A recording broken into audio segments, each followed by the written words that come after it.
Hello, everyone, and welcome to today's webinar from ATeam Group. The title of the webinar is A New Way of Collaborating with Data.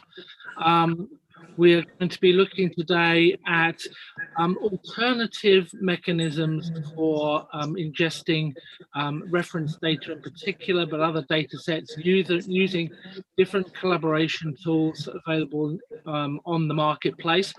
Backdrop to this is that digital transformation in financial services has raised questions about cost and volume of reference data required by financial institutions, and increasingly they want to pick and choose the reference data they need to support their requirements. We're starting to see solutions that are built around the idea of lowering cost, increasing flexibility by using collaboration tools such as Slack, Microsoft Teams, Excel, Symphony, and others, together with new commercial models that can sort of break the mold in terms of delivery of reference data, getting data on demand in effect. So that's sort of the topic we're going to be talking about today. And as usual, I'm joined by an esteemed panel to help with the discussion. So before we move into the discussion, why don't we meet the panel? And let me ask everyone to introduce themselves, starting with Duncan. Welcome, Duncan Cooper. Hi, Andrew. Great to be here. My name's Duncan Cooper. I head up the Omni Digital Services team within Bank of New York Mellon. And I'm kind of here today because I've been passionate about how our clients use data and how they consume data and how this is changing. So for me, this is a really exciting conversation to be having. Fabulous. Thanks for joining us, Duncan. Next up, Sandeep. How are you, Sandeep? I'm doing well, Andrew. Good to be here. My name is Sandeep Dadlani, and I drive architecture across the client horizontal at RBC Capital Markets. My interest here today is really around understanding how we can continue to build out leverage over data in the most efficient way possible, given that it's the most fundamental building block of any digital transformation. Fabulous. Thanks for joining us. Next up is Craig from Symphony. Craig. Hi, Andrew. Hi, everyone. My name is Craig Butterworth. I'm the Global Head of Sales and Account Management at Symphony. For anyone who's not aware, Symphony is a secure and compliant collaboration platform which can be used to automate workflows, built specifically for the needs of financial services. So it's end-to-end encrypted, users own their own data, and it's powered by a trusted directory of over 500,000 or so users. Prior to joining Symphony, I spent 20 odd years on the sales side in a mixture of head of fixed income sales, COO, and then latterly digital transformation roles. So it's fair to say that the topic of data is one which has always been and still is very close to my heart. Fabulous, thank you. And last but not least, we have Mark from Trade Data, Euromoney Trade Data, indeed. Mark, thanks for joining us. Thanks, Andrew. Great to be here, and really looking forward to this discussion with my fellow panelists. So I'm the Managing Director for Euromoney Derivatives Data Services, which includes Euromoney Trade Data and structured retail products. And I think as a data vendor, we're always concerned about what's coming next, what are the innovations that we can make to help the industry. And I think the fragmentation of data delivery is one of those key future innovations that we really need to be ahead of. So hence my great interest in this subject matter today. Great, thank you. Thanks for joining us. And of course, thanks for your support on this, Mark, making this happen today as a sponsor of this webinar. In terms of how we'll proceed, this is going to be a panel discussion. We welcome the audience's questions. So if you do have questions, we would point you to the Slido app, which you should see on the screen in front of you. Please use the Slido to direct any questions. They will come via me to the panelists. I'll pick out any questions we get from the audience as long as they're appropriate, and we can interject those into the conversation as is fit. So we'll also just before we get into the conversation, we're going to run a few polls. So let's run the first poll. poll. This is an audience participation poll. You can vote on this one again using Slido. So the first poll is pretty much a generic scene setter type poll to find out what your challenges are in the audience. So what are your challenges with respect to looking at reference data at your organization? Is it managing huge volumes of data? Is it ensuring data quality? Is it the cost of the data that is causing you sleepless nights? Is it making data easily accessible, or have you got it all under control and have no challenges at all? Which I think we would find surprising, but you never know. While you fill in those or respond to those questions, we will get on with the show and kick things off, and we'll come back to the results of the poll in a moment. So let me start again, setting the scene a little, and ask Duncan first and the rest of the panel what they see are the challenges for dealing with reference data, perhaps in terms of volumes, access, and costs. So Duncan. Yeah, it's a really good sort of start to the conversation, because if you think about it, one of my favorite quotes that I like using is it came out of IBM in 2012, and they said 90% of humanity's data has been created in the last 2 years. And very commonly used quote. And if you extrapolate that, it actually goes back about 30 years. It's been proven that every 2 years, 90% of the data has been created. So if you think about that, any technology you're using that's older than 5 years is probably not going to be designed with the data that you're thinking about in mind. If it's 10 years old, then it's really going to struggle. And if you're going back 20 years to a system, then you're going to end up in a situation where you're trying to run a Tesla on coal. You know, it's just not designed to be able to do this. So we're fairly happy with technology. We know that's going to be a challenge. But for me, it's also worth looking at this holistically and saying the processes and the way that you interact and the data that you use needs to change.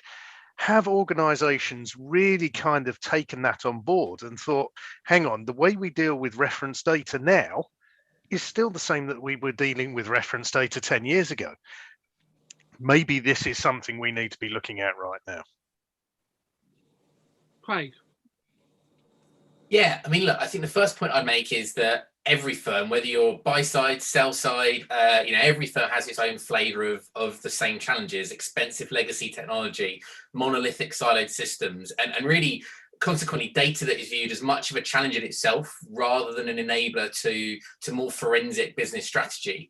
And I think, like, anytime, if you step back a second, anytime you think about big data in any industry, I think it's the 4 V's which determine the size of the challenge. The volume, pretty self-explanatory. The data's fundamental bigness, the variety, the type and nature of that data, structured versus unstructured, text versus image versus audio, etc.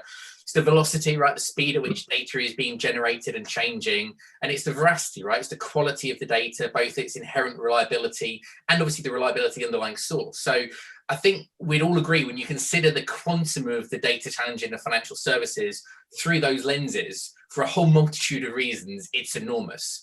And if that weren't enough, 20 years or so ago, when banks felt that they were in a bit of a technology arms race before the concept of digital ecosystems was really a thing, each division of a bank, indeed often each asset class team within a given trading division, for instance, markets division, all started spending huge amounts of money building their own proprietary systems, generating huge amounts of data.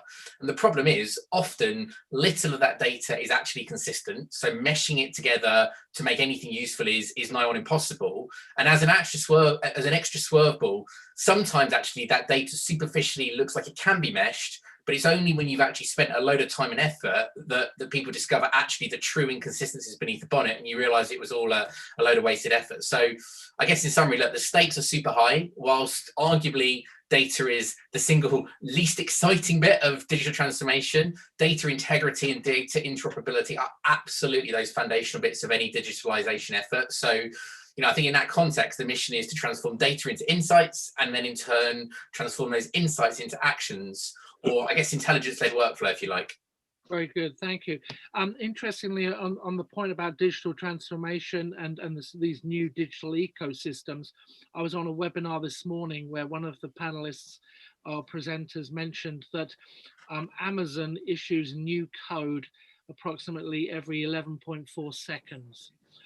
So the world we're stepping into is a little more dynamic than the one that we're sort of dealing with as of this moment in time. I just thought it was a stunning statistic. Mark, coming back to the challenges of reference data against that backdrop. Yeah, I think there's always context to this, and as you move through the different tiers of firms, each have different challenges. But I always like to use historically the analogy to a district general hospital, that these systems of trading and support and post-trade are sort of been built up over a number of years. So things get bolted on or have been sort of bolted on. So you end up with like a district general hospital. And there's a point in time comes when you say, well, do we actually need to start and design a whole new hospital from scratch? And as we can understand from the pandemic pressures on hospitals, it's easy to repurpose some areas, but not all of them. So there are approaches that could be made to that, and one which I sort of read about relatively recently was like strangler methodology, which is where you need to get bits of data from here to there, but not use the old system. You start connecting pipes and wires around it, and in the end, you just do away with the core system. So that can take a lot of time.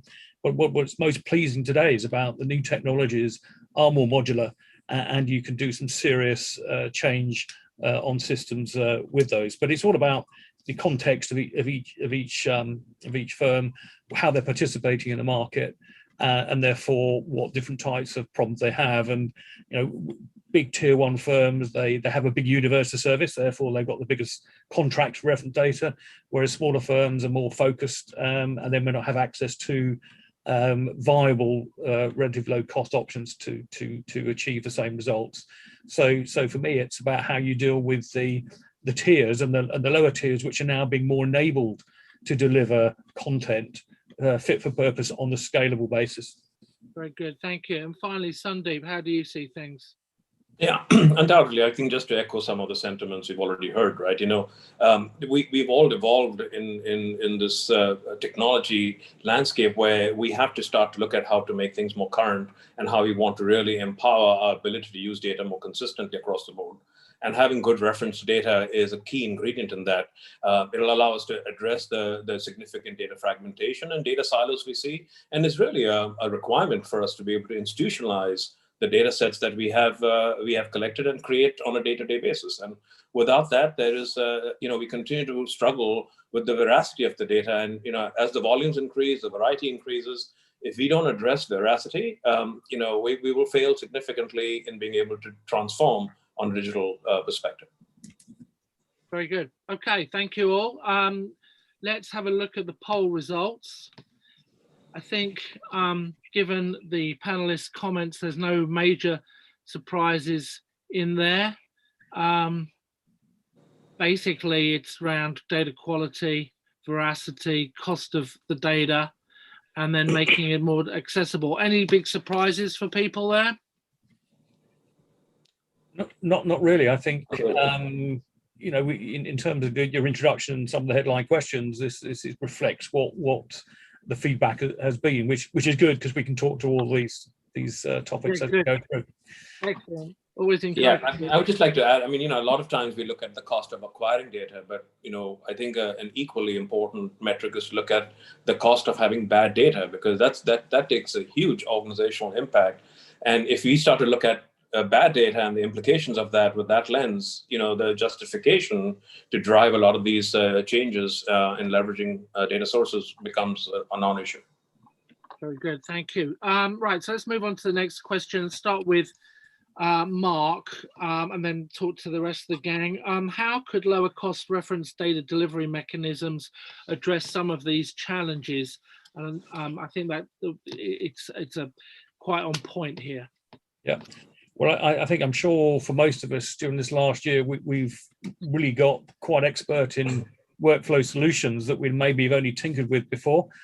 Teams, the platform, and Crane Symphony platform, they're getting a hell of a lot more use, and I think that's accelerated the acceptance and also the potential for how important these workflows are in firms' operations. So in terms of really how can lower cost reference data delivery mechanisms address the challenges, well, I think first of all, there's been an age-old problem of what is the quality of your data? How do you know that the data that you're getting throughout the organization is of the same and consistent quality, the classic golden copy source? The modern technology data delivery mechanisms all can point to this original source. And I think it's great to see the technologies can do that. And therefore, wherever this data is surfaced, in whatever workflow platform that a company has or series of platforms, you know that there is a consistency that's going directly to source. And typically, and rightfully so, there have been some big enterprise data management solutions for the larger type of tier ones that have really tried to and succeeded in the main to provide a single solution for all of that. What we have here is breakout fragmentations of multiple solutions that can interoperate and can access the single source without necessarily all the overhead. And I think the availability to the third question on the poll, the accessibility of the data and the points at which you can access any data you really want to now has been accelerated by workflow solutions, such as even this Teams platform that we're on. You can actually deliver data through that. So I think there are now multiple delivery mechanisms that are available. They are beginning to be more proven, I think, out of necessity in this remote working new world, new age, new world we find ourselves. And therefore, what goes with that is that smaller firms can actually, the point of entry and the cost of the entry point can be a lot lower. Very good, thank you. I think, yes, a bit of a surprise to all of us that we're using these things so much now. They've sort of become ubiquitous over the course of the past year and completely necessary. Sandeep, what do you have to say about this? I mean, to us, being able to address our data needs, whether it be from a correctness perspective or completeness perspective, there is no such thing as too many data sources as far as we are concerned, right? There's always an opportunity for us to see where we can leverage data in a way that can either help us clarify ambiguity or where it fills a gap or where it allows us to address, also further validate the data that we have in our ecosystem, right? So for all those reasons, right, having these kind of low-cost data alternative arrangements and services available only allow us to ensure that we can serve up our data more correctly and completely than we do today. Very good. Duncan, last word on this one? Yeah, I kind of almost want to look at the data that we're looking at a little, because I think that's changed quite a lot. If you look at firms and the investment strategies that they've been taking, it's less about listed instruments and buying that data from a great big data vendor, of which there are several. But it's almost different shapes and types of data that we're now consuming. So one of the biggest growth areas of data is ESG. Now, ESG data can be very variable in its quality, and they're all correct. They're just different viewpoints of the same thing. So how do you then define it?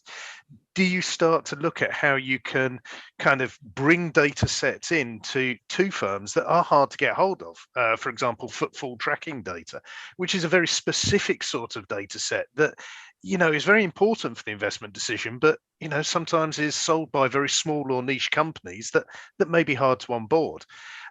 So you almost end up with a situation where, do we need something that's almost like a data platform, a bit like an Uber or a Deliveroo or an Airbnb, that's connecting producers of data and buyers of data? And all firms could end up playing both roles. You could find investment managers creating their own ESG scores to be able to resell them to other investment managers to give a point of view. So, I can really see this area being a massive area of change and growth over the next couple of years as people start to embrace these different data sets. And those challenges of delivery will only have to kind of upgrade in terms of how people can consume it. Absolutely, very interesting. We've sort of segued into the next question a bit here, which we'll go to Sandeep first. So when and for what size institution would these delivery mechanisms be particularly useful? and how can they be balanced with traditional bulk data delivery? So you've sort of touched into this, Duncan, here. Let's see what Sandeep has to say. Mixing the two, maybe traditional and new, and when and where would you do that? So I think every institution can benefit from these kind of services, albeit for different reasons, right? So the smaller institutions might be more focused on trying to figure out how to get a lower cost element to drive some of its access to these data services, whereas some of the other institutions that have much more mature data platforms might be looking for variety, right? Whether it's the ESG angle that Duncan mentioned, or looking at alternate data sets, which are now becoming so much more relevant in us trying to understand the landscape and usage beyond just the standard data sets that you have available from a quantitative perspective, right? So, I think everybody can benefit from having a larger sources of data, and I definitely echo what Duncan said in terms of, I think there's an opportunity here where, it's not just us becoming data consumers, but, we are data providers too, right? So to what extent can consumption and provision of data start to evolve into a more platform concept where there's more democratized usage of data. And that's why having things that you have standardized referential identifiers becomes a key ingredient for us to be able to share information more easily. Very good, Duncan. Anything to add in terms of those thoughts you were on earlier? The sort of alternative data as well as this reference data stuff. Yeah, I mean, I think there's a really interesting question to be asked about the temporality of that data. It's been a very common sort of situation that data is something that just gets dumped down in one big lot. And as soon as you've consumed that data from the central source, it's suffering from entropy. It's starting to decay in the accuracy and quality of that data.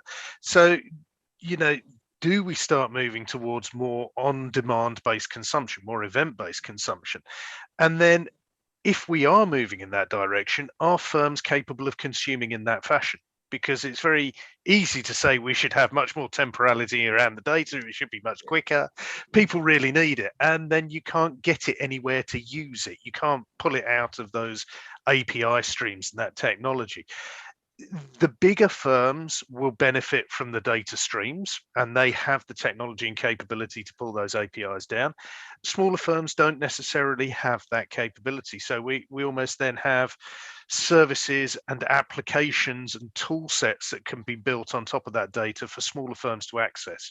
So one's a bulk buy of data and one's more of a service end-to-end offering. I can see it fragmenting like that, but the underlying data set will still be the same.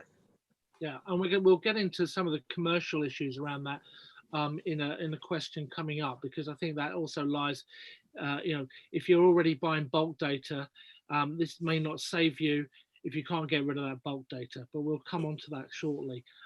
Let's move on to data quality issues. That was a concern, I think, a major concern from our poll, and it's always a concern when we talk about reference data and any other data, really. Mark, how can collaboration tools be used to deal with data quality issues? Sure, and you can't really talk about data without talking about how you monitor, measure, control data quality. And I think the collaboration tools that we are seeing emerging are a really very useful tool. If you just imagine for a moment the standard trade flow, which you execute the order, immediately post trade, you go through the clearing and settlement sort of processes. And typically, it used to be called STP, I guess it still is, straight through processing. You get an increasing amount of straight through processing going on. You're also getting, maybe we'll touch on this a bit later, you're getting the application of automated fixes, whether that's through bots or RPA, to fix the data on the way through. So the only point at which humans have to intervene is where all the models and all of the automated processes just cannot fix something in a trade break, for example. And that's where the collaboration tools really come into their own, whether it's within a company, and there are collaboration tools that really leverage the internal collaboration and communication within the groups within a business.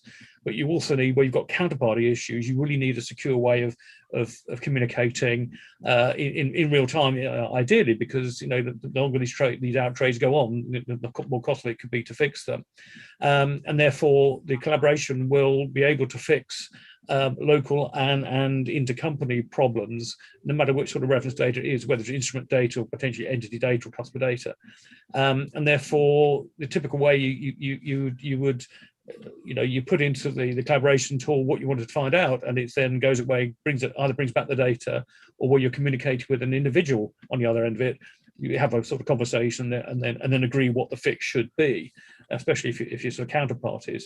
But that's right at the end of the chain of a load of automation that should have already happened. But you have to recognise the need that there will be human intervention at some stage of the process. You want to make that as small as possible, and then you want to make it as assisted as possible through these workflow tools. Very good. Craig? Yeah, I mean, look, clearly I'm biased, but for me, the mission is to cohesively bring together a selection of complementary tools, but all leveraging a common, secure, compliant, and trusted directory-powered collaboration platform. So if you step back for a second, there are so many interesting next-gen data tools out there right now from a whole bunch of different fintechs and established vendors.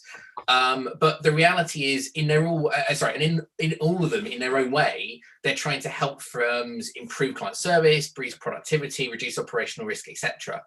The problem, though, is that in a lot of those cases, although the new tech represents incrementally better tooling, it still actually reflects the same flawed sort of point-to-point processes, and obviously that's a suboptimal outcome.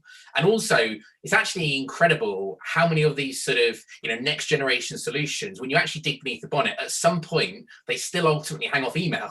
And whilst I'm not saying email's suddenly going to die, there's no getting away from the fact that email is inefficient, unstructured, and it's not secure. So by cohesively bringing together chat, but also increasingly voice and video onto a common, secure, compliant collaboration platform, you immediately reduce the degrees of freedom and significantly reduce the size of the data challenge. And I think when you take that up a notch, through leveraging the network effect of sell-side banks, the buy-side infrastructure players like exchanges, clearinghouses, etc., if they all come together, that helps drive data standardization at an industry level. And as we all know, data standardization is a critical precursor for driving broader automation. And I think by doing those things, you can then start to smash apart those legacy silos. You fundamentally re-engineer processes, all with that data-first approach that delivers tangible business outcomes. And so that's the reason why Symphony plays such an important role in our customers' digital transformation journey. We provide that secure, extensible collaboration platform, plus across the trusted directory of over 500,000 users. And then within the broader Symphony ecosystem, complementary vendors bring their own tooling to easily bring together data from multiple different sources, multiple different types, and that can all then be used to build data-driven workflows off the back of it. So it's a pretty powerful combination, and obviously as the Symphony community continues to grow, it just becomes ever more impactful at an industry level over time. Very good, thank you. Sandeep, collaboration tools helping you with your data quality issues. How's it working for you?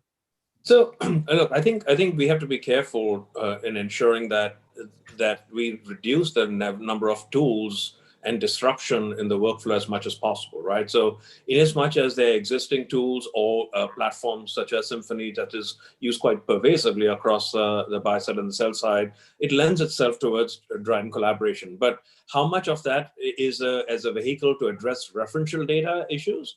I'm not. I'm more aligned to what Mark said. Right at that point, you've already established that you have a data problem, right? Because we want to reduce the number of manual touches that require addressing by a human being, right? Because that reduces our velocity, it reduces our ability to scale, and it increases our cost of processing a trade, right? So we want to reduce that and make sure that as much as possible, the quality of our data is validated at source.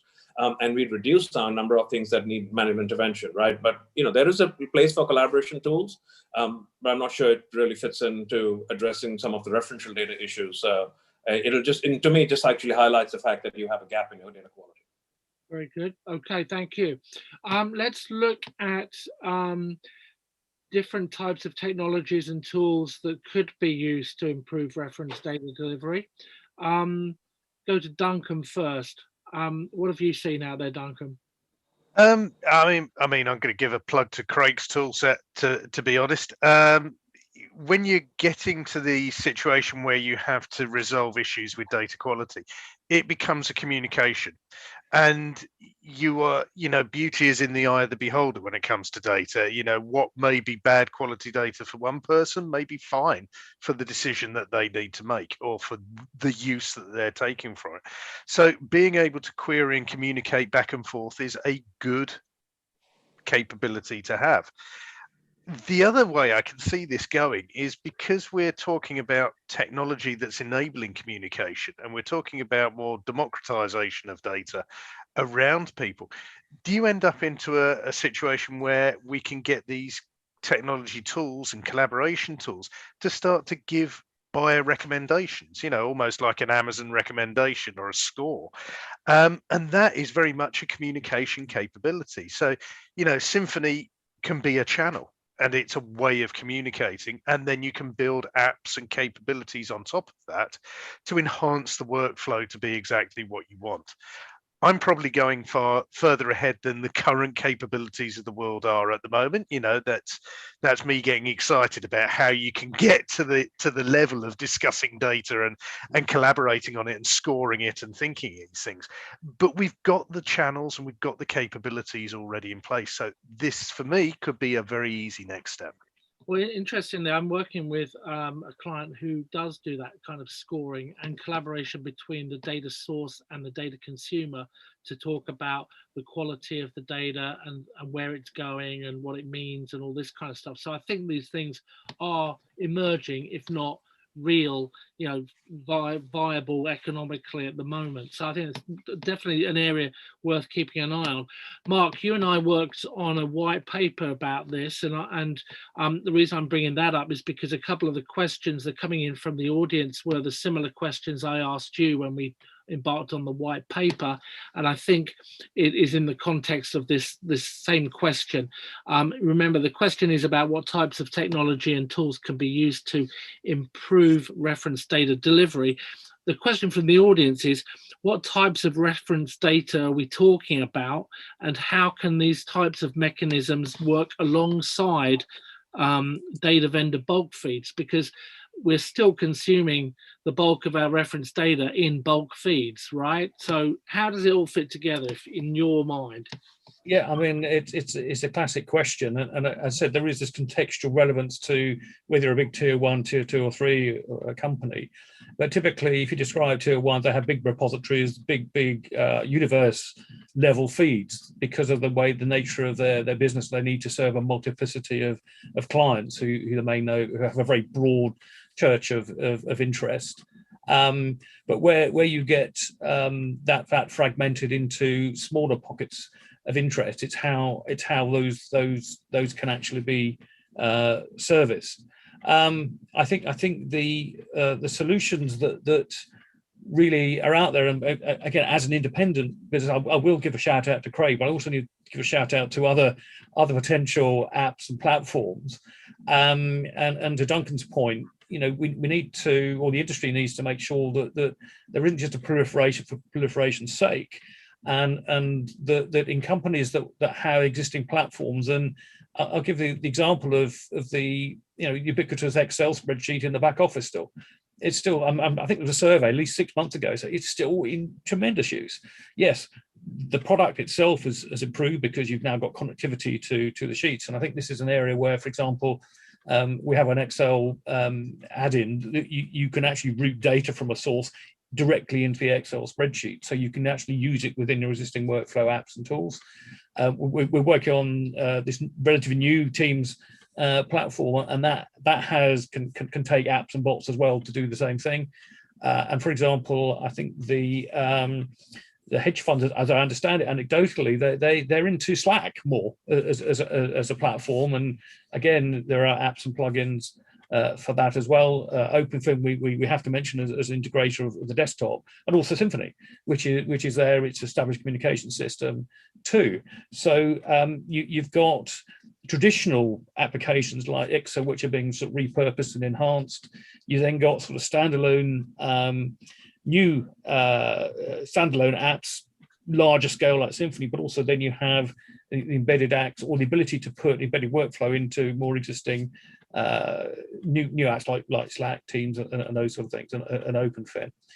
Andrew, could you just re-ask that question that the audience did? I'm not sure I specifically answered it. They were just keen to know what types of reference data. Okay, yeah, that's right. Well, I mean, we speak from the experience of instrument reference data, specifically in sort of future and options area, but it could just apply to entity data or customer data.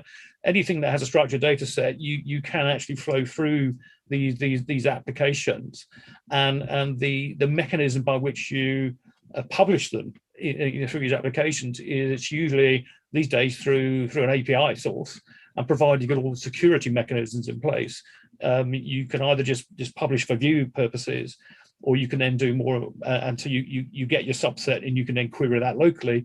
Or if you wanted the ultimate solution is you can then actually put requests back in all the way up the chain into the API and back again. And it's just about relevance to those sources. So my view, unless anybody disagrees, you can repurpose these applications for pretty much any sort of reference data, but you have to do it in the faith and trust that you whatever data set it is the best data set you can actually expose. Very good. Okay, let's we touched on commercial models earlier, and to me that's a sticky wicket, if you like. What are the issues around that, Mark? Why don't you sort of delve into what types of commercial models could be used for this kind of an approach? Yeah, I think Duncan mentioned some of the big market data vendors, and they are pretty well matched to service the needs of the big tier one and the huge universities, global universities. It's how you service companies with different interests or securities of interest or markets, whether it's products or across the world, or it's within particular markets and a few contracts within that. And therefore there is a lot of legacy, I think, in the way that the data contracts exist in the market at the moment. And if you are a large consumer of those, you want all these universe, because that's almost like your insurance policy.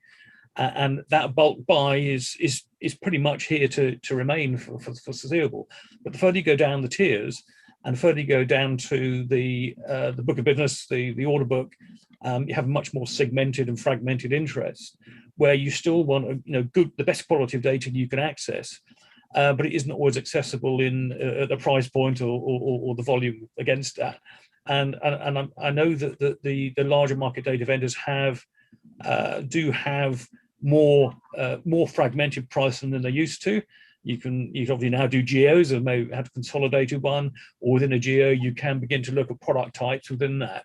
But they still come with a bit of an overhead, and this is where new data sources, new price sources that come into competition with those in the lower tiers. I mean, the 1, 2, 3 positions of the major market data vendors, and there are others as well being established. The technology to enter that market, to grab prices from exchanges, and how you manipulate them is getting more competition into the sort of lower areas, and therefore the commercial models that exist for existing data vendors, it is a difficult thing to move from. It really depends on how much exposure you've got to revenue within the lower tiers, whether you have a direct relationship or you've gone through intermediaries who own the relationship with the smaller firms, and therefore your revenue is sort of fragmented and in a sense a lot more indirect. But it's like night follows day. The smaller companies who are startups potentially, or have a smaller interest in terms of securities they want to trade, they have much more defined, distinct needs, and the specialist companies, for example, in ESG or other new asset classes where you get sentiment data as well, they will demand good data for through different commercial models.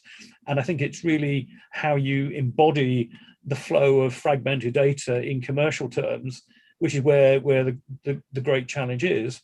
And I know for a fact from an anecdote of having a round table, a couple of years ago, I think, when a big exchange in mid America, they spent 6 months with a high cost consultant or price consultant, call it what you will, breaking down their large fees for trading for certain contracts, so that they could sell it on a much smaller fragmented basis.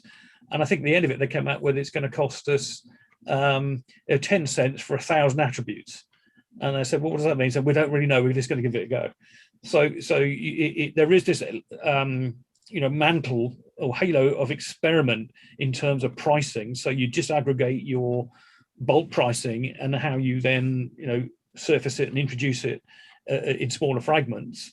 And I think that the general rule is that if you're going to expose it on API, for example, and you have schedules and demands and quotas and overages, all that sort of stuff, you then need to back it up by a good price engine.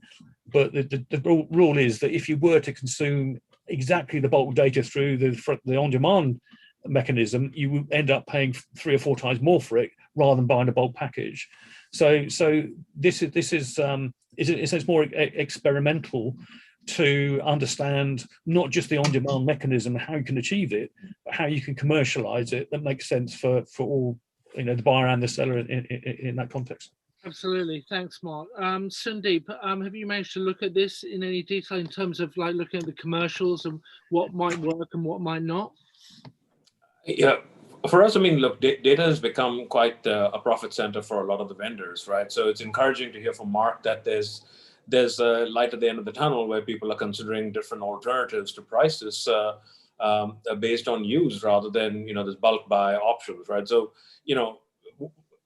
I think the usage actually of these dynamic data services would probably go up if they're priced appropriately. So yeah, I'm hopeful that we can get into a model where, yes, we might still have to do bulk pricing to the point that Mark made, because you don't want to have per call to add up to what it would be to go and buy your core data sets at bulk. But then, as you get to the fringes of what you need to complete that out or to go into any of the different variety of data sets that you want, it would be good to experiment with that on a per use base or an API call, rather than something that I have to go and get the entire lock, stock, and barrel before I can even use one iota of data. Very good. Absolutely. Okay. Let's take a breather and have a poll. We're going to ask the audience whether they would be interested in on-demand reference data services. Would you be extremely interested, quite interested, somewhat interested, little interested, or not interested at all? While you think about that, because it's a big thing to think about. Let's go on to the next question and throw this one at Craig to start. To what extent could data delivery solutions based on collaborative tools deliver on-demand data services? Now, you're obviously already doing that. Yeah, exactly. And I think the number one area is clearly the use of bots, right, which can talk both internally and intercompany at an industry level as well. We have many customers who use that kind of core capability of Symphony to essentially create standardized syntax over chat, which trader, salesperson, portfolio manager, operations professional, for example, can all leverage. And so, an individual might type something into a chat, either in natural language or as a command, and then the chatbot can interpret the key data within that message, route off to another system, or indeed systems, to check the status of something before either, auto-populating a response into the chat, maybe as a structured object, maybe it's actually a form that the user can then interact with to dig a little bit deeper if they need to, or maybe it even, auto-replies to someone directly. As in it sort of cuts out the middleman, if you like. So it's kind of augmented manual workflow, and it's reducing the manual element to it significantly. clearly, you know, there are hundreds of use cases that fall into that bucket. Trade fails, good to trade status, credit line utilization, option expiries, research distribution, etc., etc.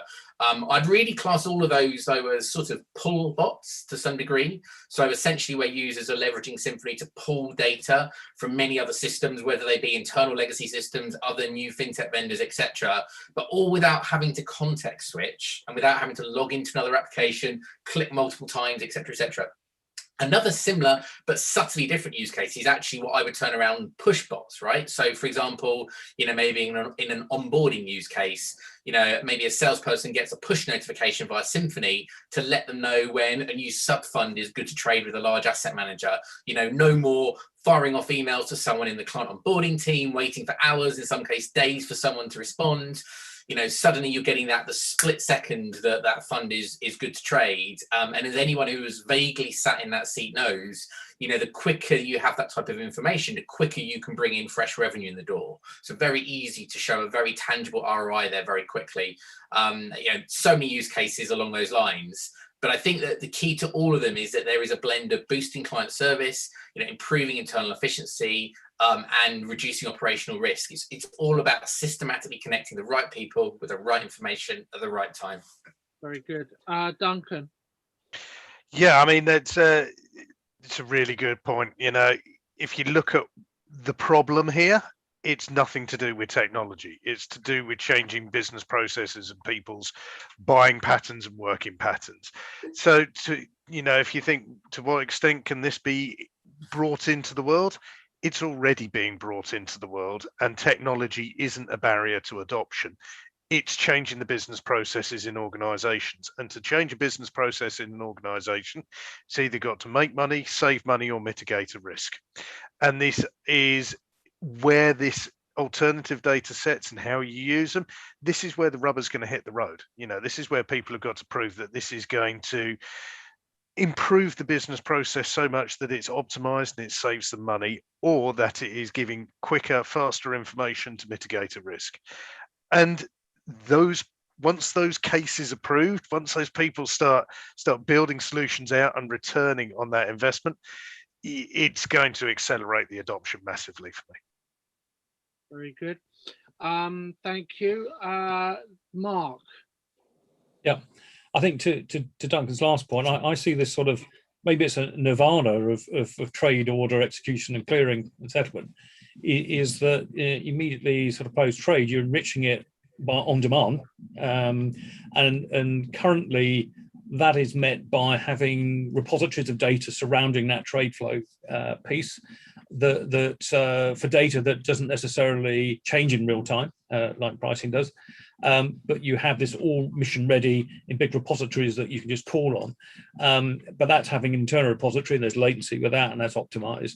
But you could go to the full service where you think the delivery of cloud-based services, which are increasing in reducing latency, increasing capability. You could actually get a situation where you get a trade ticket go through that's enriched on demand all the way through, even to repricing, and you haven't got a database. You've got the thing just settled at the end of it, and then maybe have a portfolio record, and you reprice that through just calls anyway, as you would do at the moment.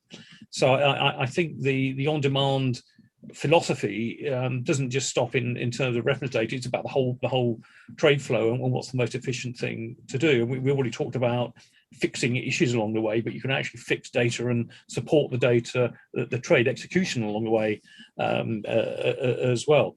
I think just on the which has been mentioned, you mentioned client support, I think, Duncan. I was on literally another call earlier this morning, and we talked about how Symphony is actually being used as a client support solution. So, you know, typically most of us have got, you know, big CRM, Salesforce or whatever in there, and the one that the customers preferred was the one where they could visibly see the movement and exchange of messages in real time, no emails, and control over that. So that's a takeaway from this morning that we might be having to look at as well. But back to the point, the question, which was how can the tools enable delivery on demand? Then they absolutely can do that.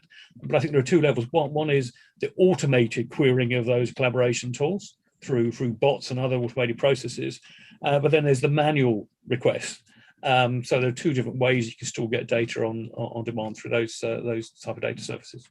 Very good, thank you. Sandeep, you earlier said that you like the idea of a more flexible commercial model. So that's the loss side of the equation. From a profit side of the equation, do you see benefit there from the on-demand data capability? Yeah, absolutely. I think it's what the scenario that Craig highlighted, right? In as much as we have conversations, communications, collaborations that are going on within and across the buy side and the sell side, and having conversations with our customers, right? If we can enrich those in real time with institutional identifiers and referential identifiers, right? It just makes the process of being able to integrate that with other systems of record or systems of services a lot easier and palatable, right? So yeah, absolutely. It will make things more efficient in as much as, every time you have a conversation in chat, if you are able to translate that into a product identifier, for example, you can price it on the fly, right? You don't to the point Craig made, you don't need to go and look up the price of something else and then quote it to your client. You can start to bring all of these things into the equation in real time. Very good. Thank you. Now, I'm mindful that we are running out of time. Time is ticking on. So let's have a quick review of these poll results. And we've got a reasonably healthy interest here, I think, in this capability. I don't think there's any major surprise there. 40, 30, 20, 10. So 70% of people are interested somewhat, at least. So I think that's quite encouraging. I don't think we need to discuss that. Let's move on and go to Mark. Right, so Mark, in our white paper, I should point out to the audience that our white paper is available for download free of charge in the below the screen, in the other options section below the screen. So do take time to download that after this event. But maybe Mark, you could talk us briefly through how the sort of on-demand data delivery through collaboration tools would work. How does it actually Sure. work? I'll give you a relatively non-technical sort of example that we've used, and we have launched a series of personal workflow apps and integrations and bots. We've been assisted by, I'll give a shout out to iPush Paul. I think a lot of you may already know that. But one example I'm going to use is the Symphony integration. They developed an app for us and bot, which sits in, I think, Craig will know about this, in their pod on the Symphony system. But basically, we have access to their iPush Paul's API. So we load out the data set, the universe that we want to be surfaced through the personal workflow products into a cloud-based repository, effectively. And then that routes through to the various different apps, in this case, the Symphony app. And the client can then install, or typically you can do it through the market, the Symphony market, or you can do it like Onprem. So we get an Onprem app installed by the client, who then have access to query our data set through the Symphony mechanism, which is then the backbone of which is an integration between Symphony and iPush Paul. But basically, they would go into Symphony and to Sandeep's point, you can say, I'm missing an ISIN. You can look up an ISIN. You can either add the other reference data related to that, or the other identifier information related to that. And that's done in pretty much sort of real time, because there's certain caching that goes on, and to make it reasonably low latency. So it's a point-to-point type of delivery mechanism. But what I really want to emphasize is that it's only as good as the data that you've got to put into it. And that's really the sort of trusted piece, and the ability to access it and act upon it is well serviced through that particular application with Symphony. Very good, thank you. Moving right along, let's do a last poll on what the audience thinks the benefits, whether there might be benefits from this approach. What extent of operational and business benefits would your organization expect to gain from innovative data delivery mechanisms like this one, significant, some on the operational side, significant, some on the business side, no benefit. So while you guys vote on that, we'll do a quick recap of the benefits. We have discussed this to some degree. So let me, maybe in summary, in terms of operational business benefits, Sandeep, how you see them.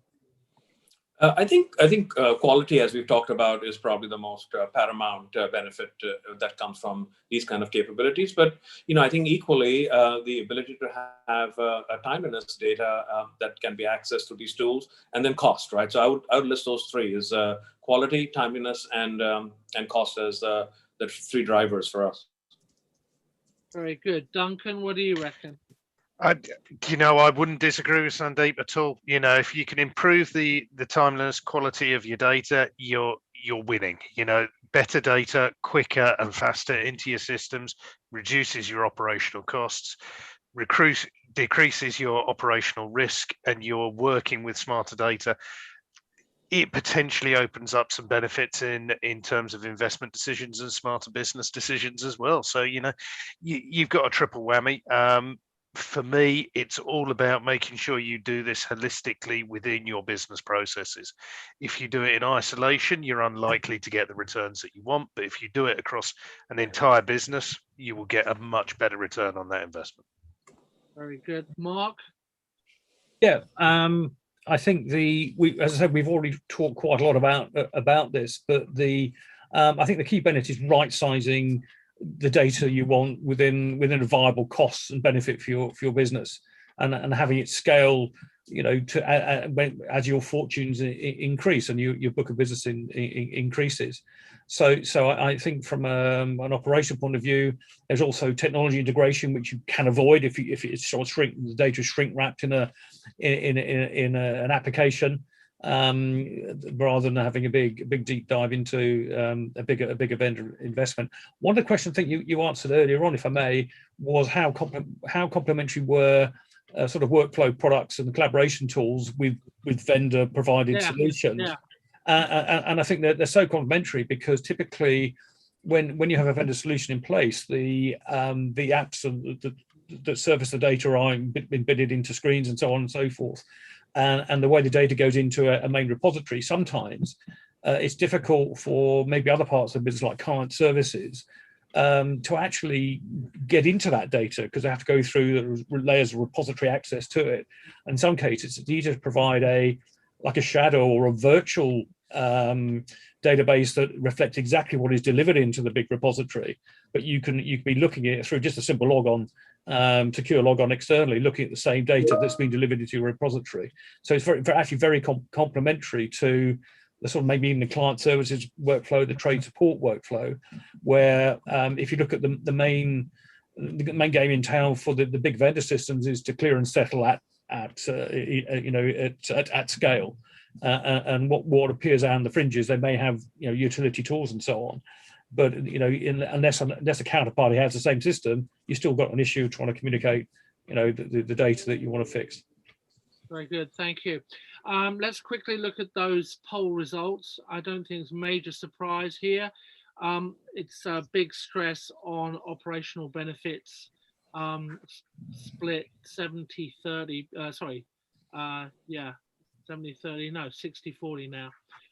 So there you have that. Okay, we're going to wrap up. Maybe just in closing remarks, I can go to Craig first, then Sandeep. Advice for audience members, data practitioners looking at collaboration tools for improving data quality and data delivery. 1 minute, Craig. Okay, start the clock. I guess my first point would be just for everyone to realize that not all collaboration tools are equal, right? And I think, we touched on, there are lots of them out there, but I think we'd all kind of agree, right?